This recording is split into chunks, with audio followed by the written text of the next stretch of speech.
बारिश अपनी पूरी मस्ती में थी। बूंद जैसे पूरे आंगन को नचा रही थी और मैं आंगन में खड़ी बारिश को महसूस कर रही थी। मन भारी था।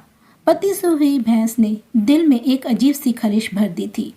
साड़ी भीगकर शरीर से चिपक गई थी और बालों से पानी की धारा बह रही थी। तभी दरवाजे पर एक आहट हुई। मैंने मुड़कर देखा तो राज खड़े थे। उनकी नजरें मेरी भीगी हुई रूप पर ठहर गई। उनकी आंखों में कुछ ऐसा था जो किसी को भी कमजोर कर दे। मैं तुरंत साड़ी का पल्लू ठीक करने लगी, लेकिन उनकी नजरों से बच पाना मुश्किल था। उन्होंने मुस्कुराते हुए कहा, पूजा, यहाँ क्या कर रही हो? इतनी बारिश में बीमार पड़ जाओगी। चलो अंदर आ जाओ। मैंने जवाब दिया, अंदर मन नहीं लग रहा, बाहर अच्छा लग रहा है। उनकी नजरें मेरी बातों से ज़्यादा मेरे चेहरे पर थी। वह धीरे धीरे आंगन में आ गए। बारिश की बूंदें अब उन पर भी गिरने लगी। मैंने हैरानी से कहा, आप भीग जाओगे, अंदर चले जाओ। लेकिन वह मुस्कुराए और बोले, अगर तुम भीग सकती हो तो मैं क्यों नहीं। उनकी बातें पर मैं हल्के से मुस्कुराई। वे कुछ पल खामोश खड़े रहे, फिर बोले, पूजा, ये बारिश कुछ अजीब होती है। इसमें हर भावनाएं जैसे जग जाती हैं। उनकी बातों में कुछ ऐसा था जो मुझे बेचैन कर रहा था। वो धीरे धीरे मेरे करीब आने लगे। मैं पलटकर अंदर जाने लगी तो उन्होंने मेरा हाथ पकड़ लिया। मेरा दिल जोर से धड़कने लगा। बोले, पूजा रुको, मैं कुछ कहना चाहता हूँ। उनकी आवाज़ में एक अजीब सी गहराई थी। मैंने घबराकर हाथ छुड़ाने की कोशिश की, लेकिन उनका स्पर्श मुझे अंदर तक छू गया था। मैंने कहा, क्या बात है राज जी? वह थोड़ा झिझके, फिर बोले, तुम्हें इस हालत में देखकर खुद को रोक पाना बड़ा मुश्किल हो रहा है। तुम्हारी यह खूबसूरती और बारिश में भीगना, सब कुछ ऐसा है जैसे कोई सपना हो। उनकी यह बात सुनकर मैं एक पल के लिए जड़ गई। मेरी नज़र झुक गई और दिल में अजीब सी हलचल मचलने लगी।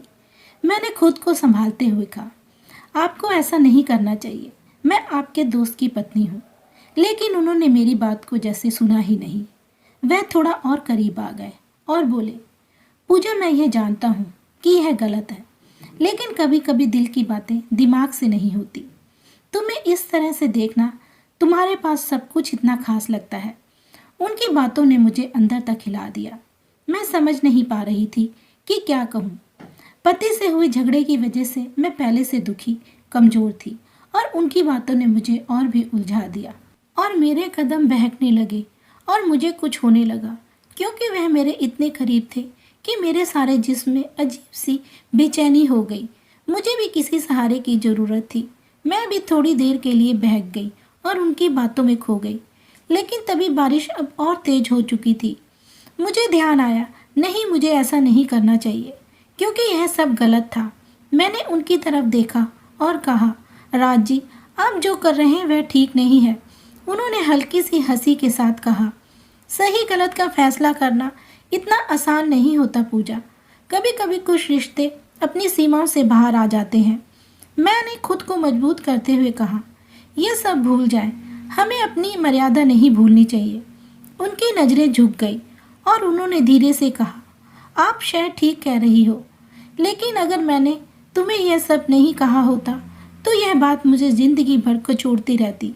मैंने बिना कुछ कहे आंगन से अंदर की ओर कदम रखा और राज जी मुस्कुराते हुए कमरे से बाहर चले गए। लेकिन बाहर जाते वक्त उनकी निगाहों की गर्मी को मैं महसूस कर रही थी। बारिश थम चुकी थी, लेकिन मेरे मन में अभी भी एक अलग तूफान उमड़ रहा था। इस घटना ने मुझे ऐसे उलझन में डाल दिया जिसका हल आज भी मेरे पास नहीं है। कहानी कैसी लगी हमें कमेंट में लिखकर बताएं। हमारे वीडियो को लाइक और चैनल को सब्सक्राइब करें। थैंक यू, शुक्रिया।